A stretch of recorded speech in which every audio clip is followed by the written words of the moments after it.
ஒரே நாடு ஒரே தேர்தல் மசோதாவை நாடாளுமன்ற கூட்டுக்குழு விசாரணைக்கு அனுப்ப தயார் என்று மத்திய சட்டத்துறை அமைச்சர் அர்ஜுன் ராம் மேக்வால் தகவல் தெரிவித்திருக்கிறார். இதுகுறித்த முழு விவரங்களை எமது செய்தியாளர் ரமேஷ்குமார் விவரிக்க கேட்போம். ரமேஷ்குமார், வணக்கம். இப்ப இந்த மசோதாவை கூட்டுக்குழு விசாரணைக்கு அனுப்ப எதிர்க்கட்சிகள் வலியுறுத்திய நிலையில் அதற்கு மத்திய சட்டத்துறை அமைச்சர் அதற்கு தயார் என்று தெரிவித்திருக்கிறார். இப்ப இனி அடுத்த கட்டமாக இது நாடாளுமன்ற கூட்டுக்குழு விசாரணைக்கு அனுப்பப்படக்கூடிய பட்சத்தில் அங்க என்னென்ன ப்ரொசீஜர்ஸ் ஃபாலோ பண்ணப்படும்? முழு விவரங்கள் என்ன? இந்த ஒரே நாடு ஒரே தேர்தல் மசோதா மக்களவையில் அறிமுகம் செய்யப்பட்டது. இந்த மசோதாவின் மீது பேசிய பல்வேறு எதிர்க்கட்சிகள், குறிப்பாக காங்கிரஸ், திமுக, தேசியவாத காங்கிரஸ், சமாஜ்வாதி, அதே போல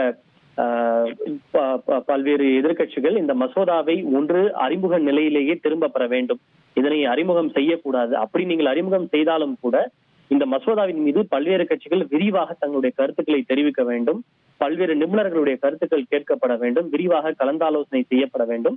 எனவே இந்த மசோதாவை நாடாளுமன்ற கூட்டுக்குழுவின் பரிசீலனைக்கு அனுப்ப வேண்டும் என்று பல்வேறு கட்சிகள் கருத்துக்களை தெரிவித்து வருகின்றனர். அப்போது குறுக்கிட்டு பேசிய மத்திய உள்துறை அமைச்சர் அமித்ஷா அவர்கள் கூட இந்த ஒரே நாடு ஒரே தேர்தல் தொடர்பான மசோதா அமைச்சரவையில் விவாதத்திற்கு எடுத்துக் கொள்ளப்பட்ட போது கூட பிரதமரே இந்த மசோதாவை நாடாளுமன்ற கூட்டுக்குழுவின் பரிசீலனைக்கு அனுப்ப வேண்டும் என்று தெரிவித்திருக்கிறார். எனவே மத்திய சட்டத்துறை அமைச்சர் இந்த மசோதாவை கூட்டுக்குழுவினுடைய பரிசீலனைக்கு அனுப்பினால் இந்த விவாதம் இங்கேயே முடிந்துவிடும், அதற்கு நீங்கள் தயாரா என்று அவரை பார்த்து ஒரு கேள்வி எழுப்பினார்.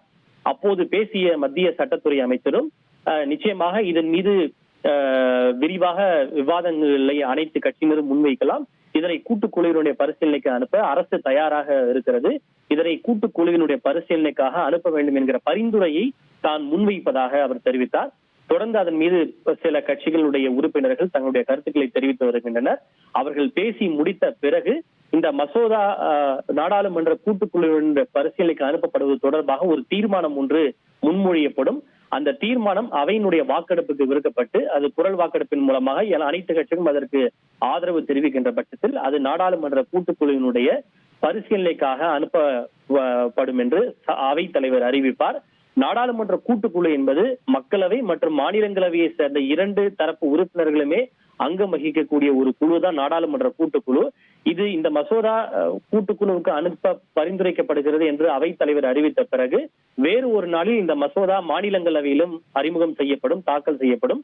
அதன் பிறகு அனைத்து கட்சிகள், அதாவது ஆளும் கட்சி, எதிர்கட்சி என அனைத்து கட்சிகளில் இருந்து அனுபவம் வாய்ந்த சில உறுப்பினர்கள் அடங்கிய கூட்டுக்குழு ஒன்று அமைக்கப்படும்.